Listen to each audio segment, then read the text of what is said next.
श्री कृष्ण चैतन्य प्रभु नित्यानंद श्री अद्वैत गदाधर श्रीवासादि गौर भक्त वृंदा।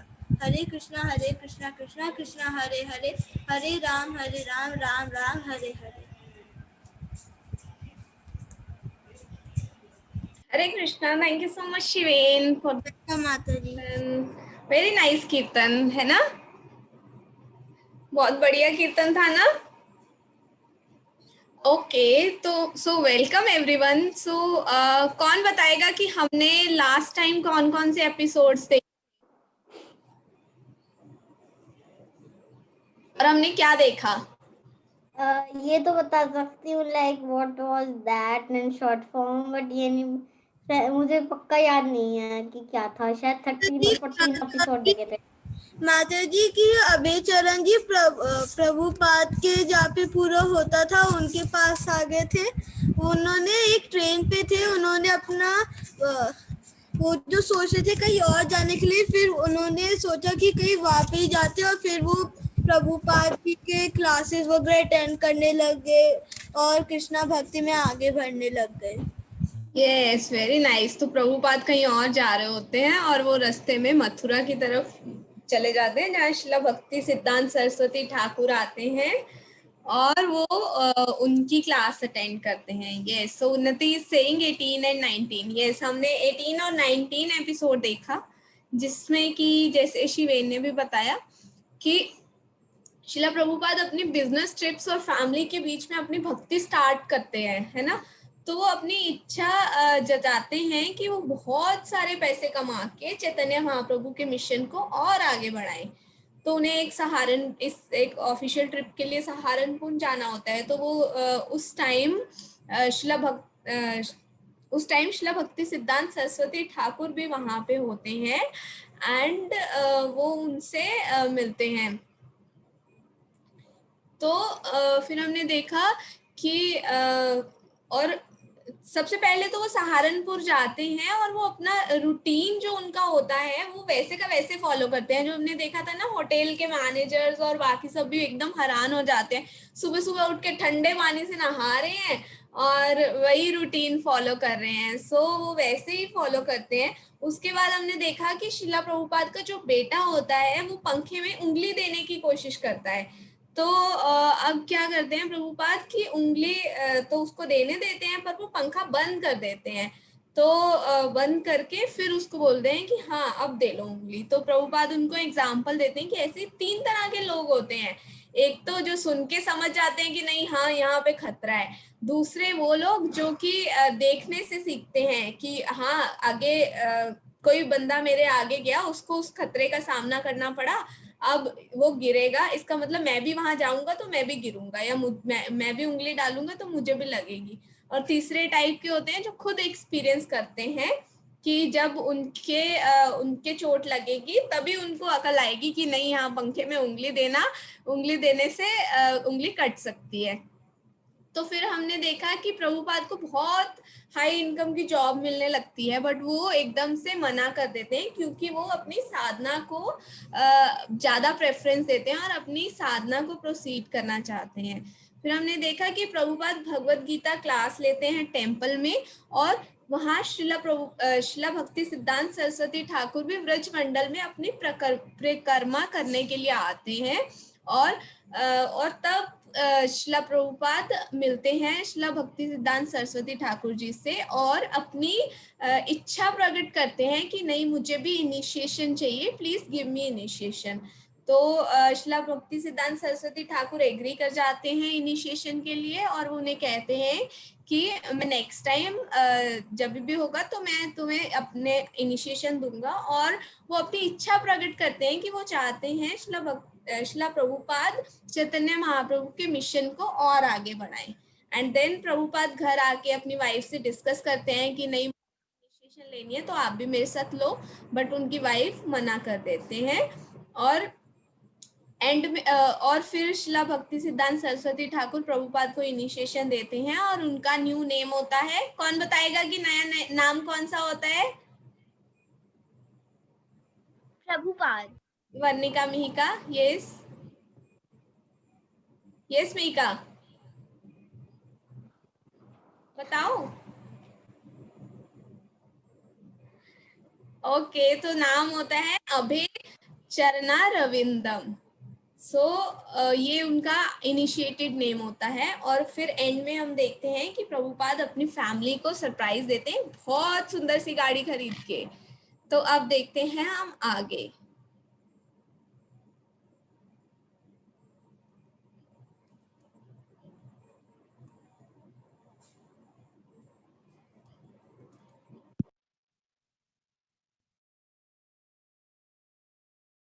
ये जीवन कहानी उस महान व्यक्ति की है जिनकी स्मृति में यह स्मारक निर्माण किया गया है। हरे कृष्णा कृष्णा कृष्णा हरे हरे, हरे राम राम राम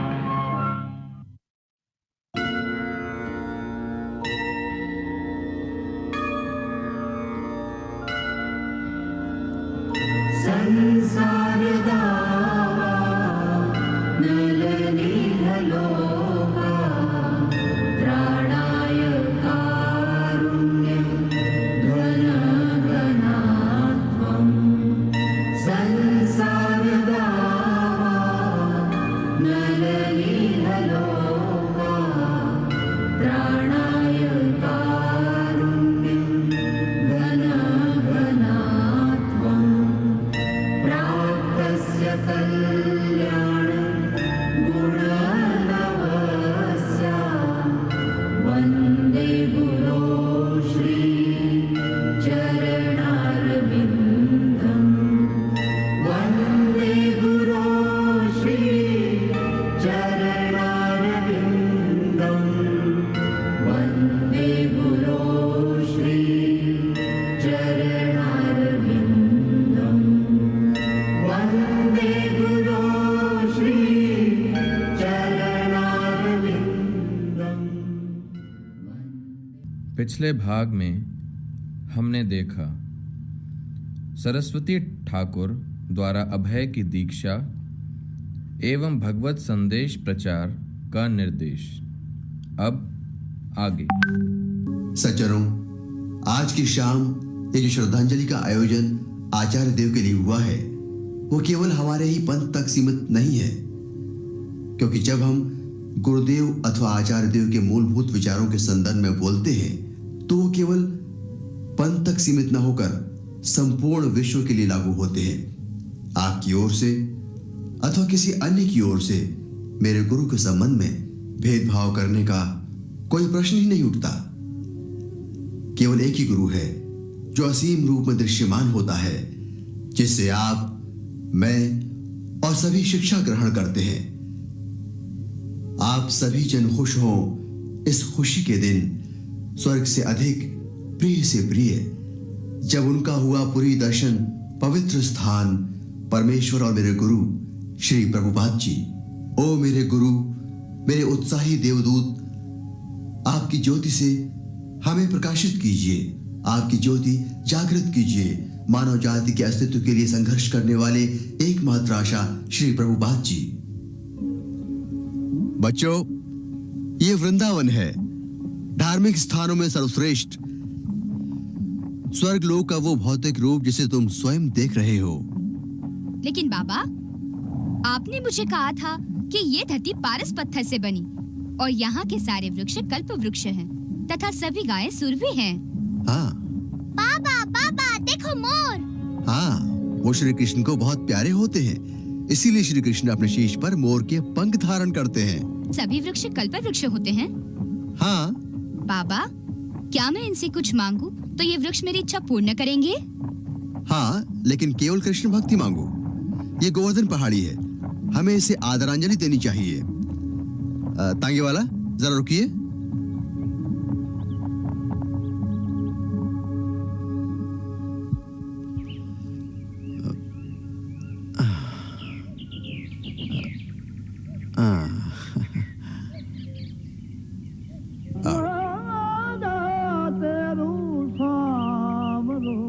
चलो, प्रणाम करो।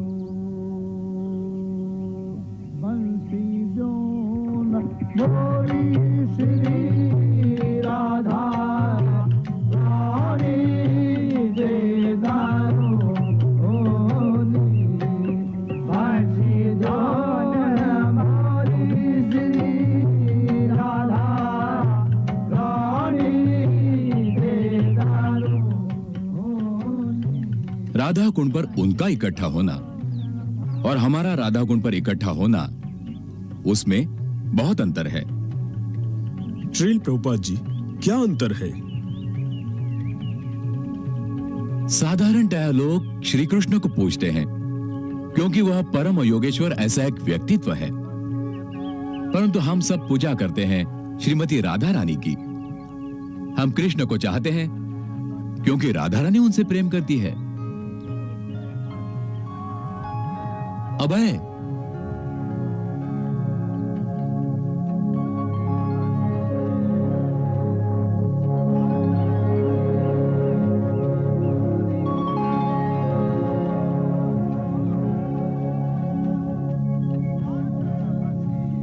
अभय चरणारविंद, कब आए तुम? बस अभी। मुझे पता चला कि आप यहाँ पधारे हैं तो आपके दर्शनों के लिए आ गया। इतना लंबा रेल का सफर तय कर आप थक गए होंगे। जाइए, स्नान कीजिए, तैयार होकर प्रसाद ग्रहण कीजिए। श्रील प्रभुपाद जी, मुझे अपने साथ रहने दीजिए, मुझे कोई थकान नहीं है। अच्छा, यदि आपको ऐसा लगता है तो हाँ, आप हमारे साथ रहिए। और व्यापार कैसे चल रहा है? इस समय अच्छा नहीं चल रहा है। अच्छा, यदि आप व्यापार में अपना ध्यान नहीं लगाएंगे तो ठीक तरह से कैसे चलेगा? आखिर इस जगत में सब लोगों को सिर्फ पैसा प्यारा है। हर कोई उसे छीनकर अधिकार जमाना चाहता है और उसे छोड़ना नहीं चाहता। यदि आप एक सफल व्यापारी बनना चाहते हैं तो आपको सीखना होगा पैसा कैसे छीना जाता है। मैं उस काम में माहिर नहीं हूं श्रील प्रभुपाद जी। ऐसे हो सकता था यदि आप पैसे से प्यार करते, लेकिन आपने कृष्ण की भक्ति की है, इसलिए आपको उसमें लगाव नहीं है।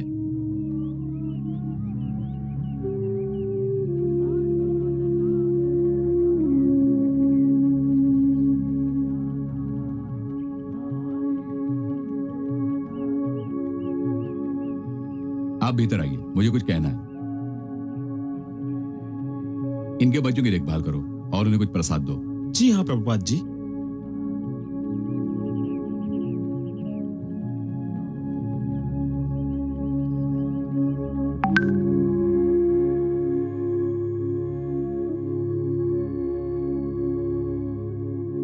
बैठ जाइए।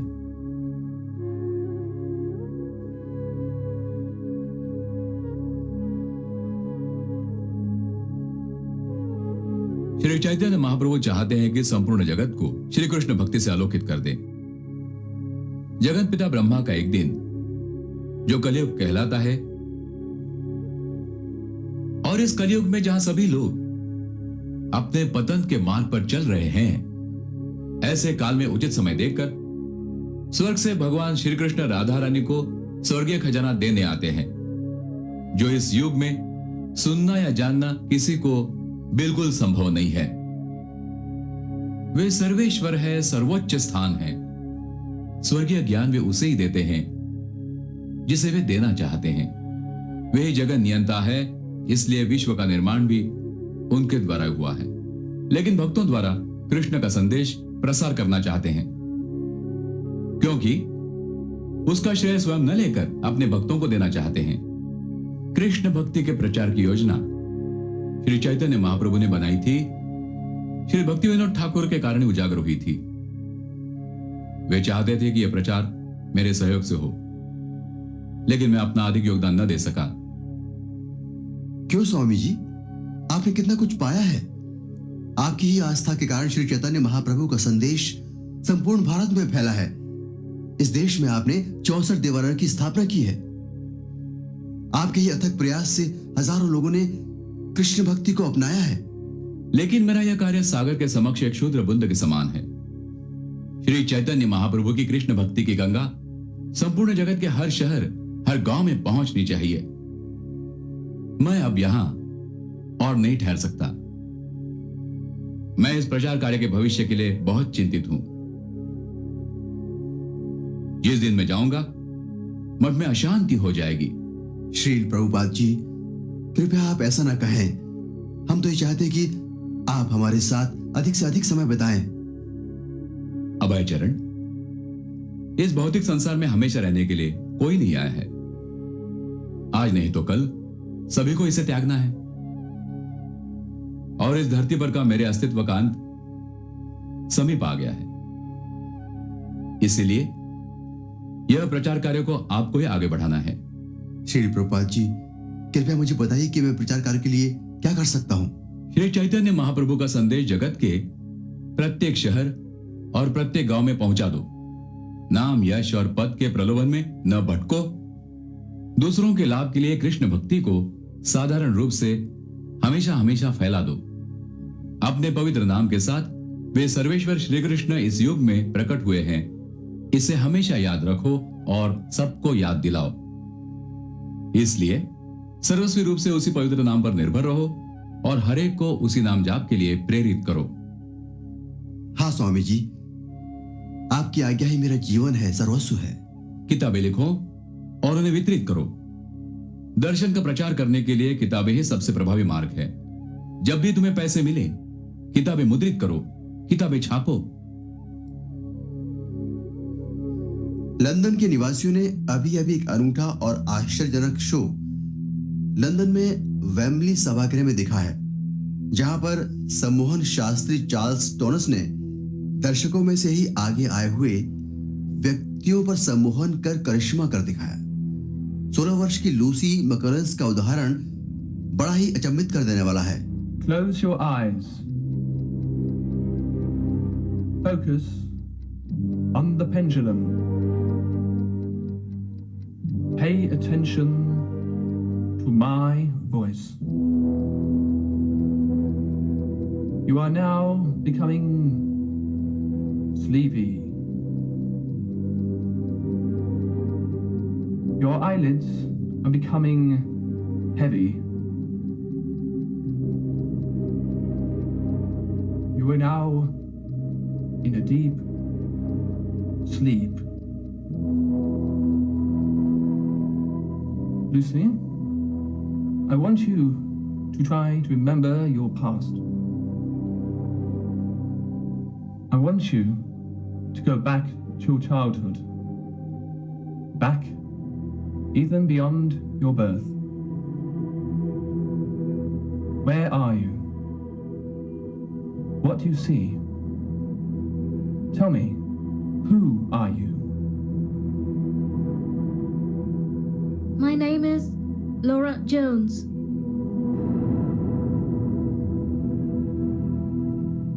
They want to hurt me. They think I'm a witch.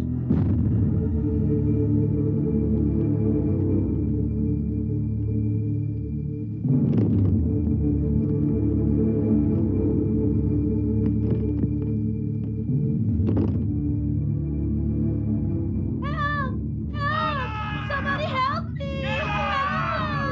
Release me! I'm not a witch! Help! Please, release me! I didn't hurt anybody! I'm not a witch!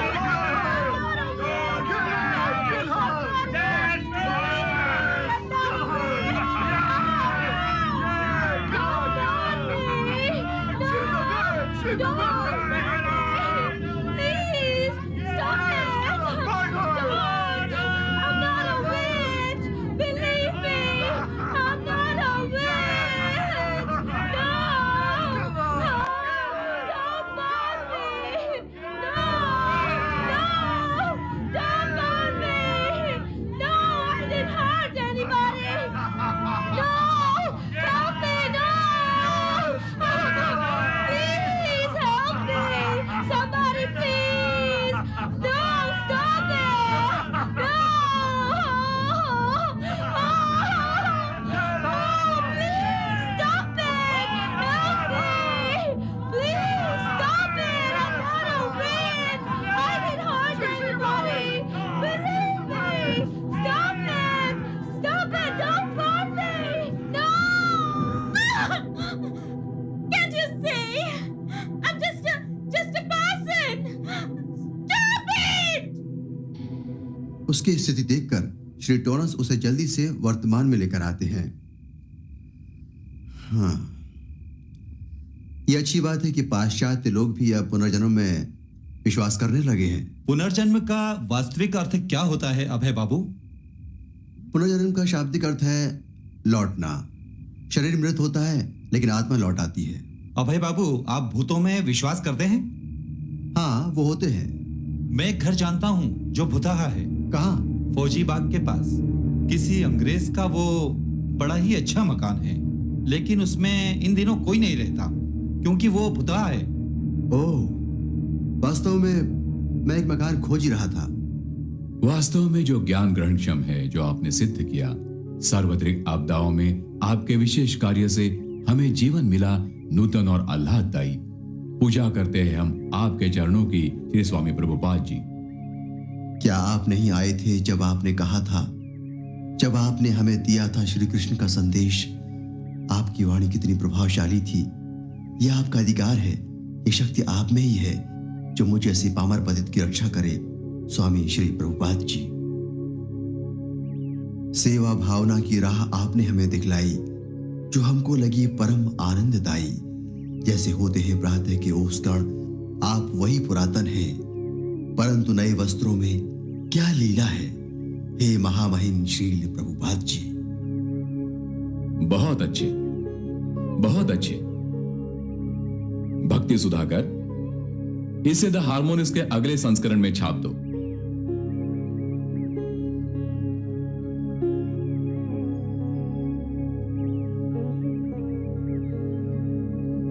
भविष्य में जब भी अभय चरणार विंददास कुछ भी लिखें, उसे पत्रिका में छाप देना।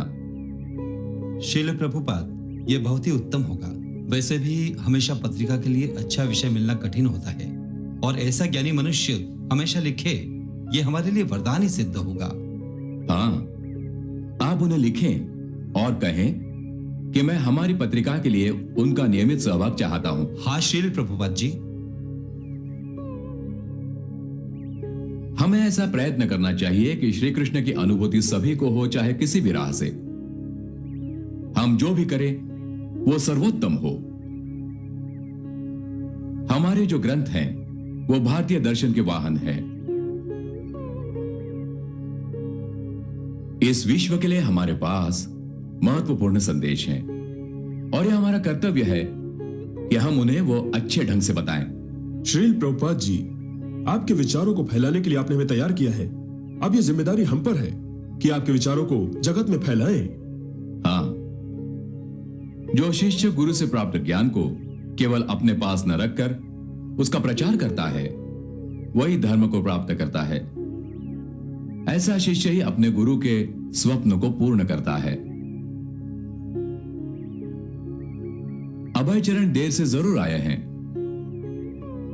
परंतु वे बहुत कुछ पाएंगे। ये अच्छा होगा यदि वे हमारे मुंबई के केंद्र के अध्यक्ष बन जाएं। नहीं, अभी नहीं, अभी उन्हें रहने दो। उन्हें प्रबंधन के कार्य में यहां मत घसीटो। नियत समय पर वे सभी कार्य कर लेंगे। पूर्णतया उत्साहवर्धक जो आपने सिद्ध किया, विपदाओं से हमें उत्साह से बचाने वाले।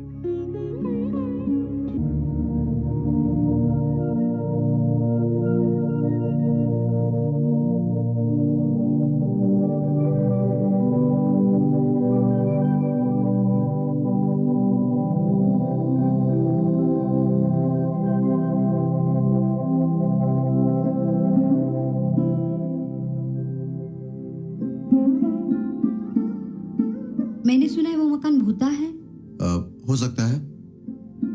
और आप वहां जाना चाहते हैं? हाँ, वो एक अच्छा और बड़ा मकान है और वो मकान मुझे बहुत ही अच्छा लगा है। लेकिन भूतों के बारे में क्या सोचा है? भूत भूतों से डरने की कोई आवश्यकता नहीं है। जब तक तुम भूतों से डरती नहीं, वो तुम्हारा कुछ नहीं बिगाड़ सकते।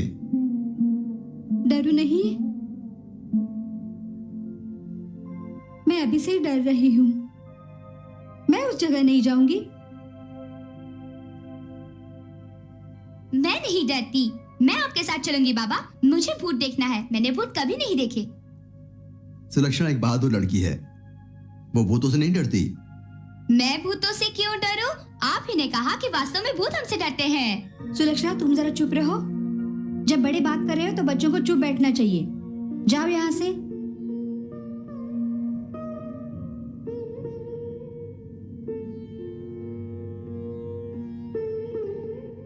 देखो, वो मकान खाली है, इसीलिए वहां भूत है। लेकिन जब हम वहां जाएंगे तो चले जाएंगे। आखिरकार वो मनुष्यों से डरते हैं। मैंने कहा ना आपसे, मैं वहां नहीं जाऊंगी। केवल उसके ख्याल से मैं कांप जाती हूँ। राधा, मेरी योजना से हमेशा तुम सहमत क्यों नहीं होती हो? क्या तुम मुझ पर थोड़ा सा विश्वास नहीं रख सकती?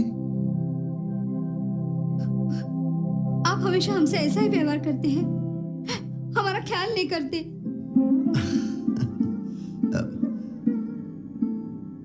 चलो ऐसा करते हैं, तुम बच्चों के साथ यहीं पर रहो और मैं वहां जाकर रहता हूं। मुझे विश्वास है कि भूत जल्दी ही वहां से चला जाएगा और फिर तुम सभी वहां आ जाओ और मेरे साथ रहो। हाँ।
आपको ऐसा नहीं लगता कि आपके गलत कर्मों और पापों के कारण आपकी ऐसी दशा हुई है?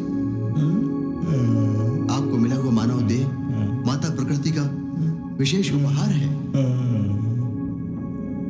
लेकिन जब तुमने गलत कर्म करके अपनी देह का दुरुपयोग किया तो प्रकृति माता ने तुमसे वो देह छीन ली। इस दुखद स्थिति में भी एक राह है। वास्तव में आपका पाप यह है कि आपने परमेश्वर के अस्तित्व को अस्वीकार किया है। यही तो पाप की जड़ है, समझे? अगर तुम उसकी शरण में जाओगे तो तुम्हारे सारे पाप अपने आप धुल जाएंगे। उसकी शरण में जाने का सही मार्ग है उसका पवित्र नाम स्मरण। मेरे साथ कहिए, हरे कृष्ण कृष्ण कृष्ण हरे हरे, हरे राम राम राम हरे हरे।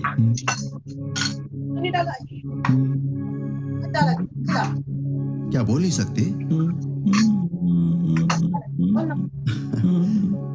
कोई बात नहीं, मैं पवित्र नाम जपता हूँ और आप उसे ध्यान लगाकर सच्चे हृदय से सुनिए। नाम स्वयं भगवान के नाम से भिन्न नहीं है। पूर्ण रूप से अपने आप को समर्पित कर दीजिए और प्रार्थना कीजिए कि वो आपकी प्रत्येक गलती को क्षमा करे। हरे कृष्ण कृष्ण कृष्ण हरे हरे, हरे राम राम राम हरे हरे, हरे कृष्ण कृष्ण कृष्ण हरे हरे, हरे राम राम राम हरे हरे।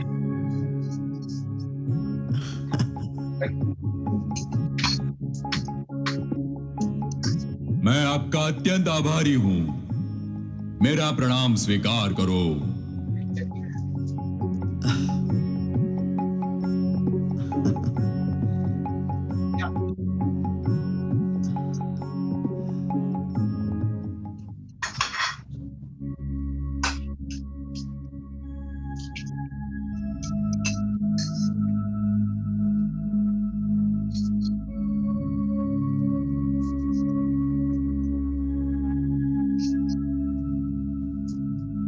मनसा देह गेह जो किछु मोर, अर्पिलु द्वापदे नंद किशोर। मेरा शरीर, मेरा मन, मेरे पास जो कुछ है मैंने तुझे अर्पण कर दिया कृष्ण, नंद महाराज के पुत्र।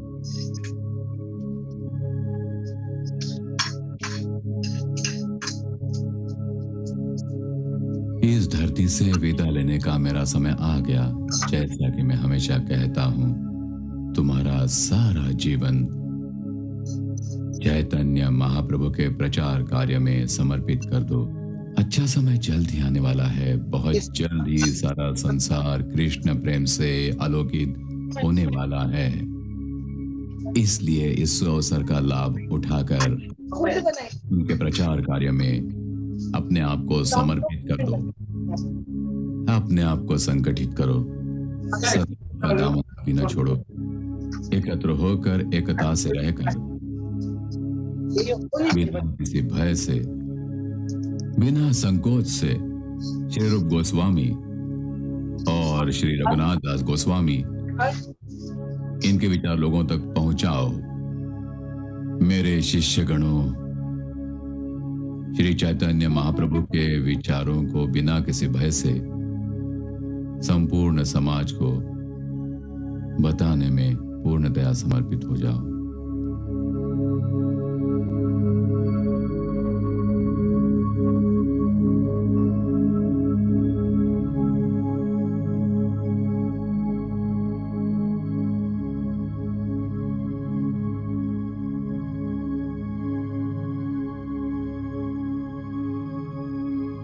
कोई भजन सुनाएगा?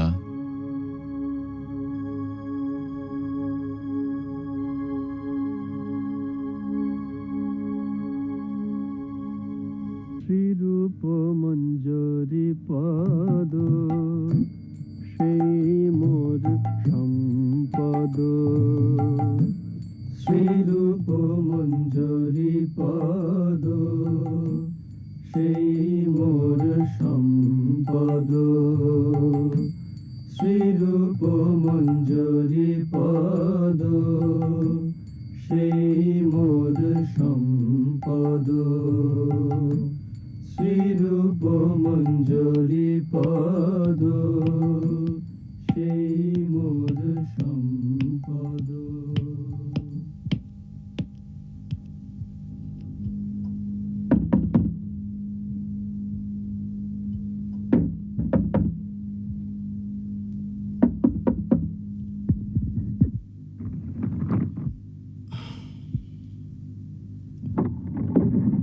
श्री अभय चरण डे के लिए टेलीग्राम है। हाँ, मैं ही हूं।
भाग में हमने देखा अभय को पुस्तकों की छपाई पर सरस्वती ठाकुर का ऐतिहासिक उपदेश। अब आगे।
শ্রীরূপ মঞ্জরি পদ সেই মোর সম্পদ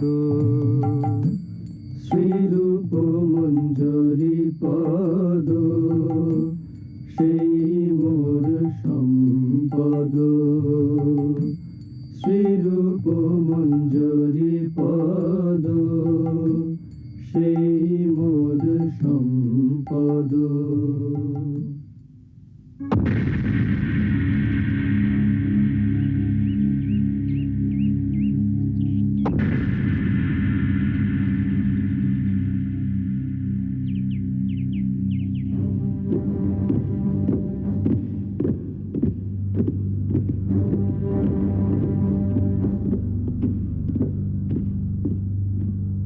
Good morning, General Scott. Good morning, Your Excellency.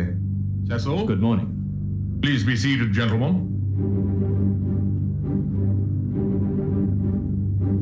I'm sorry to have called you here at such an early hour. I've received a very important and urgent communique from the Home Office. I'm always at your service, Your Excellency. The Germans have joined hands with the Italians. They've invaded France. They are expanding their territories very rapidly. The Home Office has requested that we mobilize all our troops. How does Your Excellency want the army to give its support? The Home Office has ordered us to recruit as many Indians as possible to fight against the Germans. I wonder how the Indian public will react.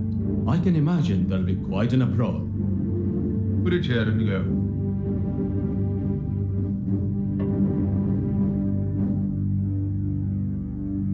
Why should we care about the opinion of the Indian public?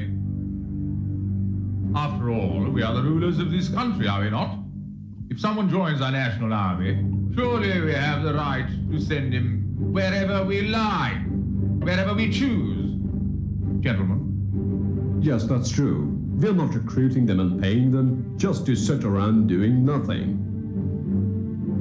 But what I mean to say is that there's already so much political unrest in the country, and an action like this could agitate them even more. Besides, most Indians are simple farmers or idle philosophers, and raising an army from this lot will be very difficult.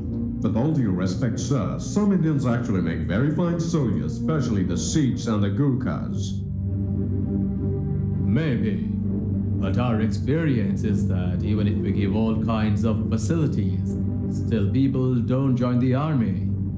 Today, I understand that the total number is hardly more than 150,000. We will force them to join and make it so that they have no choice. Your Excellency, I would hardly think that this is a good time to make such a move.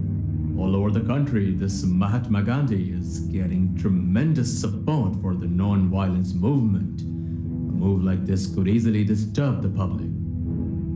I don't mean to use direct force. Rather create a situation where they will be compelled to join the army. How are you planning to do that? We should burn all crops. We should commission all food stocks for the use of the army and the war effort. When the prices in the marketplace are inflated to such a degree that the ordinary man cannot afford to buy even his staple diet, he will be happy to join our army. Gentlemen, we shall have our army of Indians.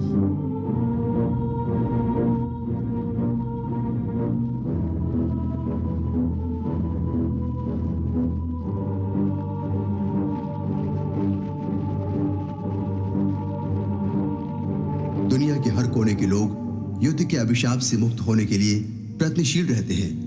उन्होंने जो अब तक ठोकरें और कड़वाहट झेली हैं, उसके बदले शांति चाहते हैं। ऐसी ही दुनिया वो चाहते हैं। उन्हें स्वर्ग का राज चाहिए, परंतु स्वर्ग का राजा नहीं चाहिए। परमेश्वर के बगैर स्वर्ग का राज चाहिए, ऐसा राज जो उन्हें नहीं मिल सकता। हमें उसी सर्वेश्वर के पास पुनः लौटना चाहिए।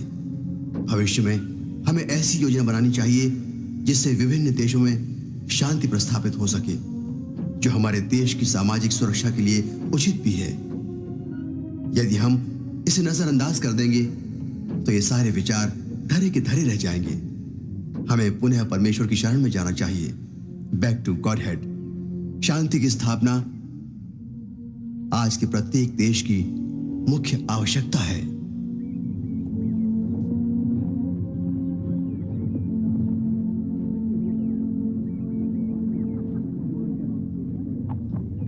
रोको।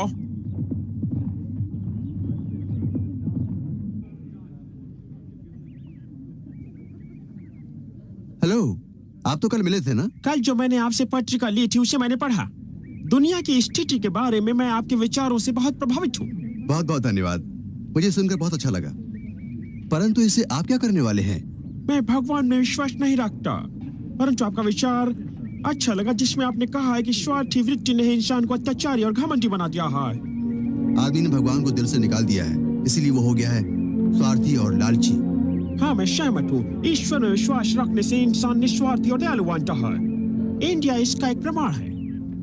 आप मुझे समझ सके, इससे मैं प्रभावित हूँ। मैं बहुत अचंभित हूँ कि इतनी भूखमरी के बावजूद लोग विरोध नहीं करते, बिना विरोध के मृत्यु को भी सह जाते हैं। मेरे देश में तो अब तक क्रांति हो गई होती। जब कोई परमेश्वर की महत्ता को स्वयं जानने लगता है तो उस पर निर्भर होना सीख लेता है। यदि मैं आपके देश इंडिया न आया होता तो यह कभी नहीं समझ पाता कि भगवान में विश्वास इंसान को भौतिक परिस्थितियों से ऊपर उठा देता है। इस देश ने मेरी आंखें खोल कर रख दी हैं।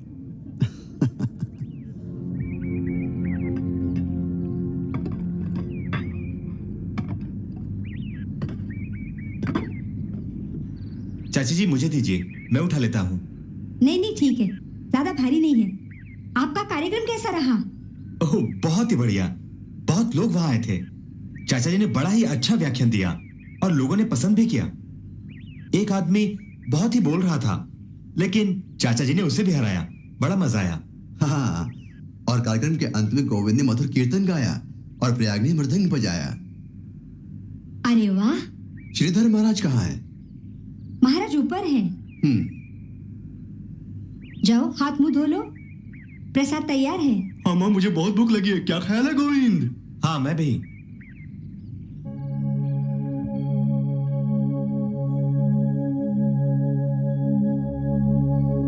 महाराज। अभय चरणारविंद प्रभु, आप आ गए? हाँ, हम अभी लौटे हैं। एक विज्ञान शाखा का विद्यार्थी आपके लिए आया था। उसने आपकी बैक टू गॉडहेड पत्रिका पढ़ी, उसमें उसे रुचि लगी। मैंने उससे बात की। बहुत मेधावी लड़का था। ओह, ये तो अच्छा है। ऐसा लग रहा है कि आपको अच्छा प्रतिसाद मिल रहा है। अधिक नहीं, प्रतिसाद तो मिल रहा है, पर बड़ी धीमी गति से। ऐसे लेख पढ़ने में ज्यादा लोगों को रुचि नहीं है। आप क्या लिख रहे हैं? श्री चैतन्य महाप्रभु के ऊपर कुछ प्रार्थना गीत लिख रहा हूं। ओह, जरा दिखाइए।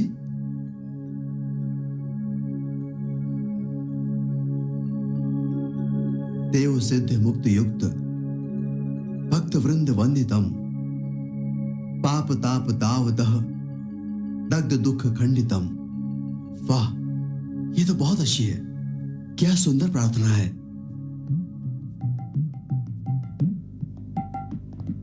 देव सिद्ध मुक्त युक्त भक्त वृंद वंदितम पाप ताप दावदाह दग्ध दुख खंडितम। कृष्ण नाम सिधु धाम धन्य दान सागरम प्रेम धाम देवमेव नौमि गौर सुंदरम। प्रेम धाम देवमेव नौमि गौर सुंदरम। प्रेम धाम देवमेव नौमि गौर सुंदरम। प्रेम धाम देवमेव नौमि गौर सुंदरम। अभय प्रभु, कैसे आना हुआ महाराज? मैं गोविंद के साथ मायापुर छोड़ रहा हूं। आपका क्या विचार है? आप भी शहर छोड़ रहे हैं? नहीं, मैं कहीं भी नहीं जाना चाहता। नहीं अभय प्रभु, आपको जाना चाहिए। जापानी लोग बम गिराने वाले हैं। उन्हें बम गिराने दीजिए। मैं श्री कृष्ण की शरण में जाना चाहूंगा। आखिरकार मृत्यु तो किसी भी समय आ सकती है।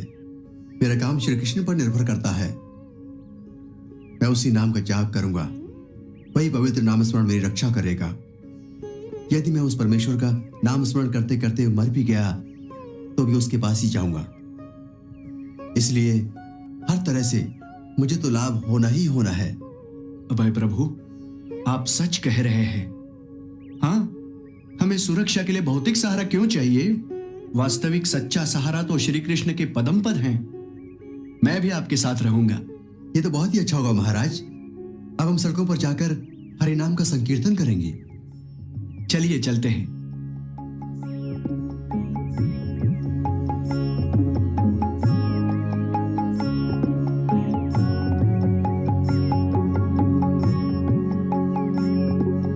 आप कहाँ जा रहे हैं गुरु महाराज? हम हरि नाम का संकीर्तन करने बाहर जा रहे हैं। क्या हम नवद्वीप नहीं जा सकते? मैंने अपना विचार बदल दिया है। हम कलकत्ता की सड़कों पर संकीर्तन करेंगे, अब चाहे कुछ भी हो। मैं भी साथ चलूं? हाँ, जरूर।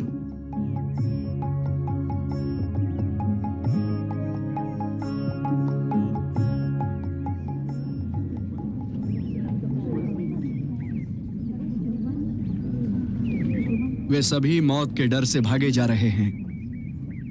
लेकिन जब वो देखेंगे कि बमबारी होने के बावजूद हम बिना डरे भगवत नाम का स्मरण कर रहे हैं तो वो जान जाएंगे हमने मृत्यु पर विजय पाली है। शायद उसी समय वे हमें गंभीरता से लेंगे और श्री चैतन्य महाप्रभु के संकीर्तन से जुड़ेंगे। तो चलिए कार्य आरंभ करते हैं। हरिहराय नमः कृष्ण जादवाय नमः जादवाय माधवाय केशवाय नमः हरिहराय नमः कृष्ण जादवाय नमः जादवाय माधवाय केशवाय नमः हरिहराय नमः कृष्ण जादवाय नमः जादवाय माधवाय केशवाय नमः हरिहराय नमः कृष्ण जादवाय नमः जादवाय माधवाय केशवाय नमः।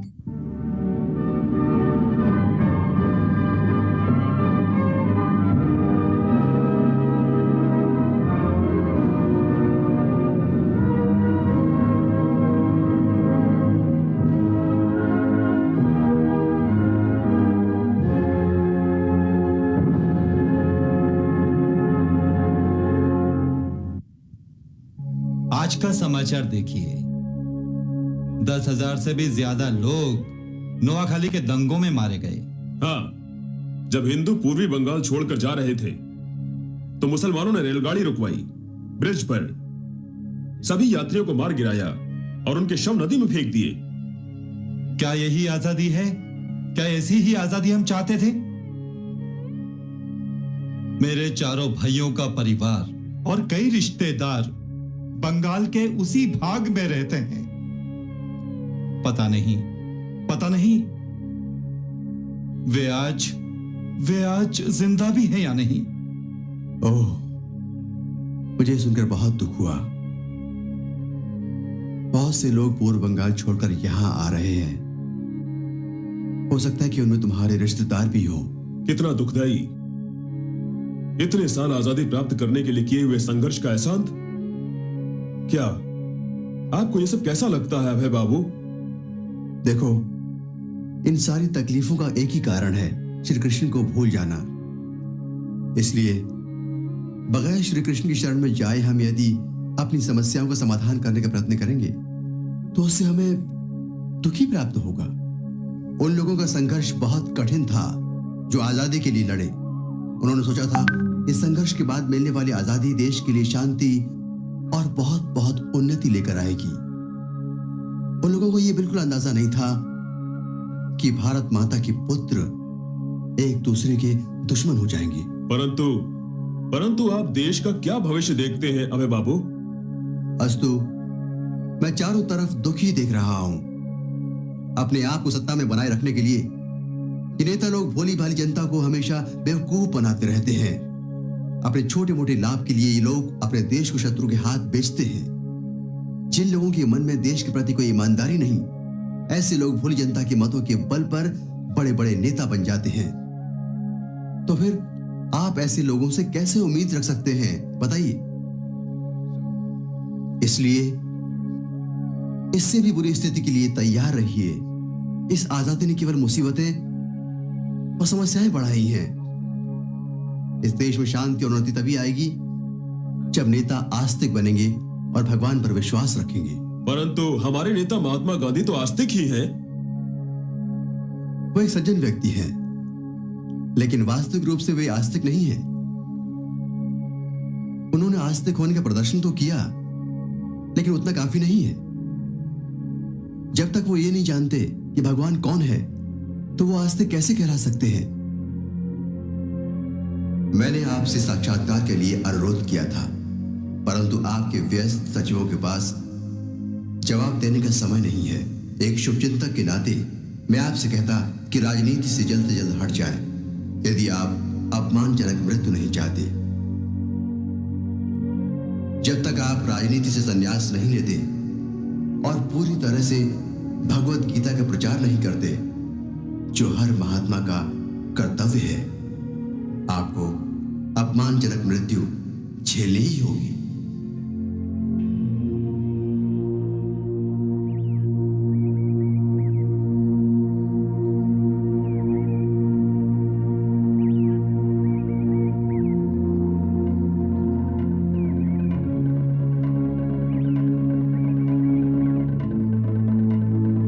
जब तक आप राजनीति से संन्यास नहीं लेते और पूरी तरह से भगवत गीता का प्रचार नहीं करते, जो हर महात्मा का कर्तव्य है, आपको अपमानजनक मृत्यु झेलनी ही होगी।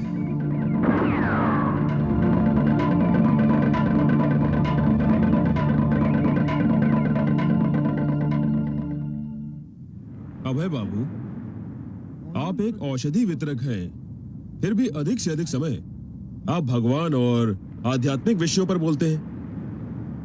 यही वास्तविक औषधि है जिसे मैं वितरित करने आया हूँ। आपका मतलब? इस संसार में फैली आध्यात्मिक बीमारी को दूर करने के लिए औषधि का वितरण ही मेरा व्यापार है। आध्यात्मिक बीमारी? हाँ, साधारणतः लोग अपनी भौतिक बीमारी जानते हैं, मानसिक और शारीरिक बीमारी, लेकिन उनकी वास्तविक बीमारी है श्री कृष्ण को भूल जाना। इस बीमारी को ठीक करने के लिए श्री कृष्ण स्वयं यहाँ आए और औषधि दी। आपका मतलब भगवत गीता? हाँ, मैं चाहता हूँ सब भगवत गीता का पठन करें और उससे शिक्षा ग्रहण करें।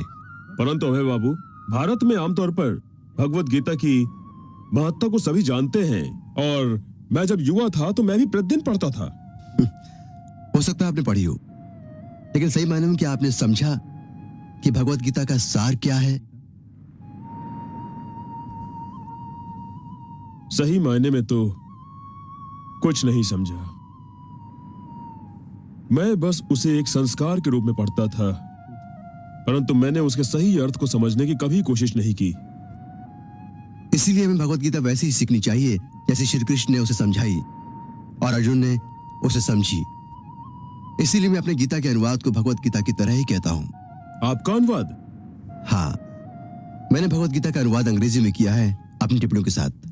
सचमुच यह आश्चर्य की बात है अभय बाबू। धन्यवाद, बहुत बहुत धन्यवाद। यदि कोई अर्थ सहाय करने वाला मुझे मिले तो मैं इसे प्रकाशित करूंगा और गीता उपदेश पर व्याख्यान भी दूंगा। अभय बाबू, मैं किसी को जानता हूं, एक धनी व्यक्ति डॉक्टर अलगप्पा। वे बहुत बड़े उद्योगपति हैं और वो एक दानी व्यक्ति भी हैं। उन्हें दक्षिण का बिरला कहा जाता है। मैं उनसे बात कर सकता हूं? हाँ। बहुत बहुत धन्यवाद, अच्छी बात है। हाँ। आइए चलते हैं।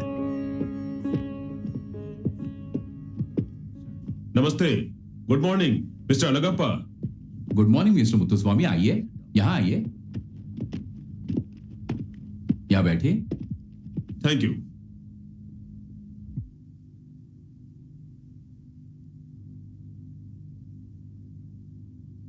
अलगप्पा जी, अभय बाबू एक संत प्रवृत्ति के मनुष्य हैं। यद्यपि वे एक व्यापारी की हैसियत से काम कर रहे हैं, फिर भी वे ईश्वर का संदेश लोगों तक पहुंचाने में लगे हुए हैं। मैं ऐसे महात्मा से मिलकर बहुत प्रसन्न हुआ। जैसा मैंने आपसे कहा था, इन्होंने भगवत गीता का अंग्रेजी में अनुवाद किया है, इसे ये अभी छपवाना चाहते हैं लोगों के कल्याण के लिए, लेकिन इसके प्रकाशन से ये धन नहीं कमाना चाहते। आप लोग कितनी प्रतियां छापना चाहते हैं? कोई 5000। शुरुआत के लिए इतनी काफी है। आप अनुवाद दे आइए, मैं उसे छपवाने का प्रबंध कर देता हूं। बहुत बहुत धन्यवाद अलगप्पा जी, आपका बहुत बड़ा उपकार है ये। मैं फौरन कलकत्ता जाकर अपना लिखा अनुवाद ले आता हूँ। मैं सब कुछ छोड़कर मद्रास में रहने को तैयार हूँ जब तक किताबें छप नहीं जाती। मिस्टर अलगप्पा, आपको धन्यवाद करने के लिए शब्द नहीं मेरे पास।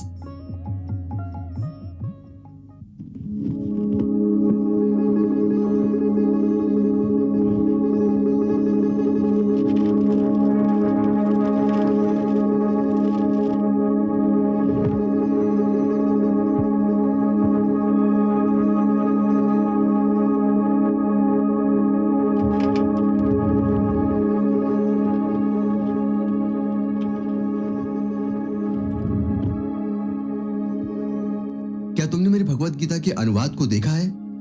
जब मैं गया तो वो मेरे मेज पर ही था। मुझे नहीं मालूम।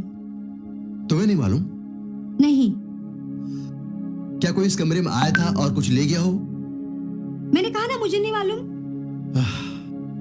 प्रयाग, प्रयाग। हाँ बाबा।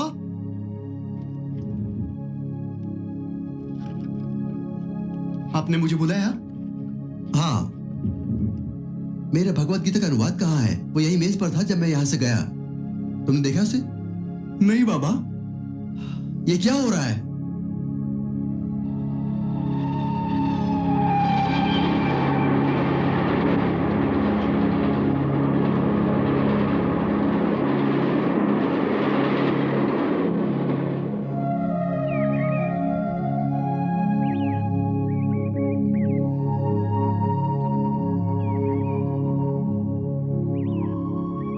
ये तो बहुत अच्छा मंदिर है।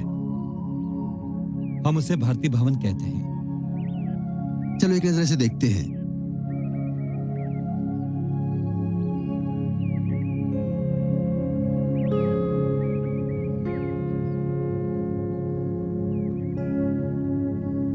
ये मेरे लिए एक बहुत अच्छी सुविधा है। यह मंदिर बहुत वर्षों पहले धनी वैष्णव राधाबाई की स्मृति में बनाया गया था, लेकिन अब उसे उपयोग में नहीं लाया जाता। डॉक्टर मिश्रा, जिन्हें आप पहले भी मिल चुके हैं, उनके कुछ कमरे यहाँ पर हैं। इसके अलावा यहाँ कोई नहीं रहता।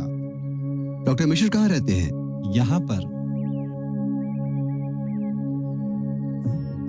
डॉक्टर मिश्रा, डॉक्टर मिश्रा, आप भीतर आए। आइए आइए, कितना सुखद आश्चर्य है। मुझे पता नहीं था कि आप यहाँ रहते हैं। जी हाँ, यहाँ मेरे 2 कमरे हैं। ये तो बहुत सुंदर स्थान है। यहाँ बहुत शांति भी होगी। हाँ, ये सही है, लेकिन यहाँ जगह खाली है। मैं अनुमति पाने के लिए किससे संपर्क करूँ? श्री रेवाशंकर भायल जी यहाँ की देखरेख करते हैं। भायल जी रहते कहाँ पर हैं? यहाँ ज्यादा दूर नहीं, पास ही रहते हैं। तो चलिए उनसे मिलाते हैं। मेरे विचार में यदि आप श्री राम मित्र से मिले तो बहुत अच्छा होगा, क्योंकि वे आपके प्रशंसक हैं और श्री भायल के नजदीकी मित्र भी हैं।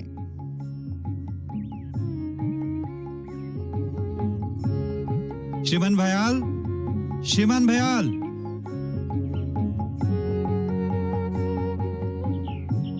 आपको देखकर आनंद हुआ श्री मलिक, कृपया बैठिए। धन्यवाद। मैं श्री अभयचरण डे को लाया हूँ आपसे मिलवाने के लिए।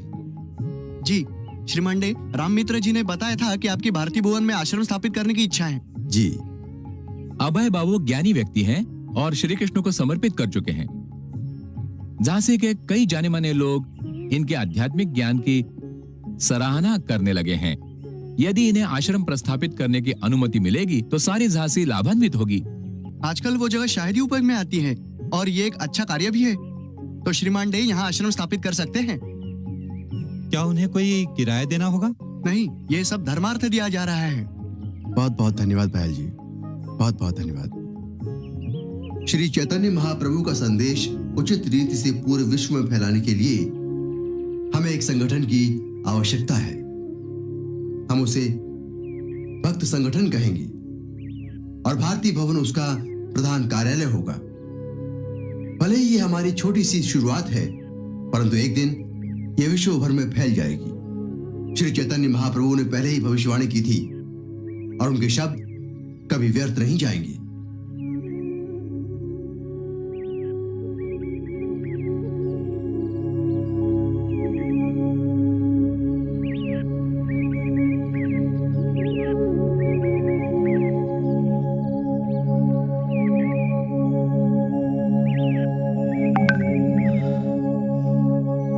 हरे Krishna.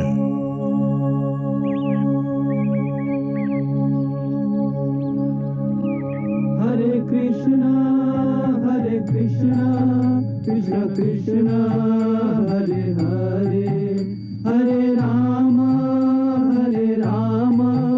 Rama Rama, Hare Hare, Hare Krishna,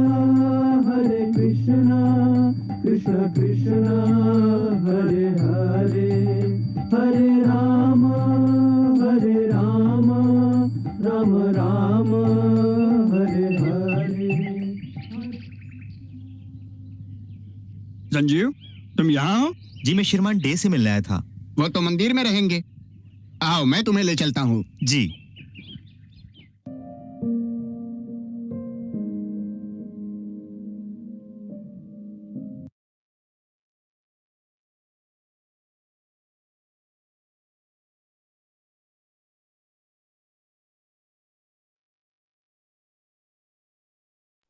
Hare Krishna everyone.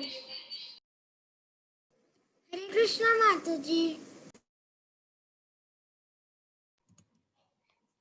How was it? कैसा लगा एपिसोड? वेरी नाइस माता जी। वेरी नाइस ना? सो बाय नाइस माता जी। Prabhupada Nice, by Mataji. example at every point teaches how to surrender to Krishna, how be dependent on Krishna. So that is the most important thing. We have to pray to Srila Prabhupada to bless us, so that we can also be somehow dependent on Krishna. We can also progress in that path. So okay, we'll end today's session. Thank you so much everyone for joining the session, and see you next week. Hare Krishna. Hare Krishna. Mataji, thank you so much. Hare Krishna Mataji. Hare Krishna. Hare Krishna Mataji. Hare Krishna Mataji.